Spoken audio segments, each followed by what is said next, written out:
Kwa mara nyingine tena, mtazamaji, karibu ni kujuze yote ambayo yanajiri katika anga za kimataifa. Kwa wakati huu tunagusia taarifa kutoka huko nchini Jordan, ambapo ubalozi wa Marekani nchini Jordan umetoa tahadhari ya kiusalama kutokana na tishio la kiusalama hapo nchini Jordan. Nikukumbushe mtazamaji kwamba sasa hivi moja kati ya maeneo ambayo yanashambuliwa sana na Irani ni maeneo ya Marekani pale nchini Jordan. Kuna nchi mbili, Jordan na Kuwait, ni moja kati ya nchi ambazo zinapata shuruba nzito ya makombora pamoja na droni kutoka Iran. Sasa taarifa hii kutoka ubalozi wa Marekani inasema kwamba ubalozi wa Marekani nchini Jordan umetoa tahadhari ya dharura ya kiusalama kwa raia wake waliopo nchini humo baada ya mamlaka za Jordan kuhamisha watu kutoka uwanja wa ndege wa kimataifa wa Aqaba pamoja na bandari ya Aqaba kufuatia kile kilichotajwa kuwa ni tishio maalum na la kuaminika. Kupitia taarifa yake, ubalozi wa Marekani uliwataka raia wake kuepuka kusafiri kwenda maeneo hayo mawili hadi hapo hali ya usalama itakapotulia.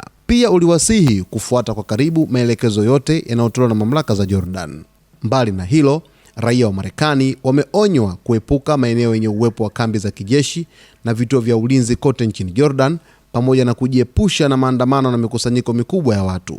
Aqaba, mji uliopo kusini mwa Jordan kwenye mwambao wa Ghuba ya Aqaba, uko mkabala na mji wa Eilat nchini Israel, eneo ambalo limekuwa likifuatiliwa kwa ukaribu kutokana na mvutano wa kiusalama unaoendelea katika Mashariki ya Kati. Ubalozi huo pia umewataka raia wake kuwa waangalifu wanapokuwa karibu na maeneo yanayohusishwa na Marekani, kufuatilia taarifa kutoka vyombo mbalimbali vya habari vya ndani na kujiandaa kwa uwezekano wa kucheleweshwa kwa safari au kuvurugika kwa shughuli kutokana na hali ya usalama. Hadi sasa mamlaka za Jordan hazijatoa maelezo zaidi kuhusu aina ya tishio lililosababisha kuchukuliwa kwa hatua hiyo.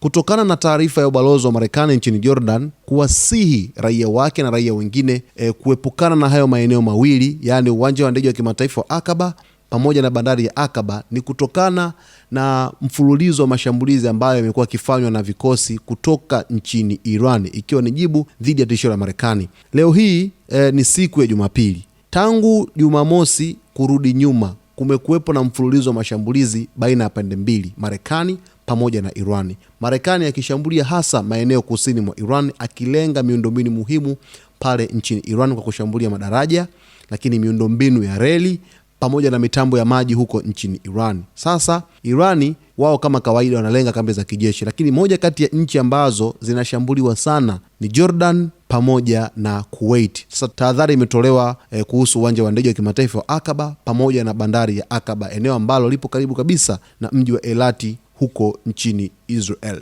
Yaani maana yake maeneo hayo yamepakana, ni mpakani.